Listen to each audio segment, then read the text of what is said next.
applications on a cell phone or tablet to help with adaptive communication. I decided to go over and use a sign language app, just because sign language is something I don't know a ton about as far as helping communicate with some of my clients that work with sign language and that use their sign language. So the app I found was called the ASL app, and I think it definitely has some strengths and weaknesses. Some of the downsides are that you have to pay for a lot of the add-ons. However, I do think that the fact that it uses video format, such as this one that covers your ABCs, to just kind of start you out on the basics. It also offers tips as to how to start stretching your hands and things like that so that you're able to use sign more easily to communicate. So some of the things that I did learn is how to say my name, which is sorry, L-Y.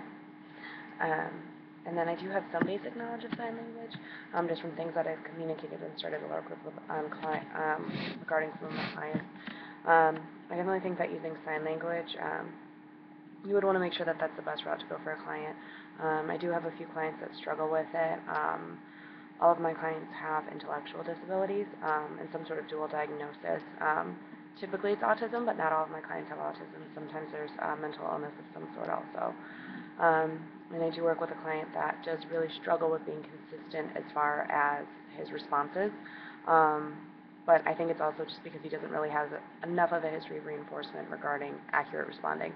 And, you know, knowing that using his words, even though they're gestures, hasn't really been able to get him the things that he's looking for, that he needs in that moment, which I think makes him kind of hesitant to, you know, really put the effort into it because he's not motivated. So if I were to work on sign language, I would definitely want to make sure that that is the best route. So I would probably want to consult with a speech-language pathologist before implementing any particular method, just because that is more their area of expertise rather than mine. But I did think that the ASL app was very interesting. You can search for different signs, things like that. And then you can also download a variety of other signs. So you could get, there's a bundle that you can buy a bunch of different things for emotions, appearance, nature, social, food signs. Another thing that I really liked about this app is that it is something that I think you could use with a client, and you guys could learn together just because it is video-based, so you can see what that sign looks like in motion, or if it is working on providing a sentence of some sort, that I can show you how you should kind of have the flow as you go through gestures. So that's pretty much just the overview that I have for it. Thanks so much for watching.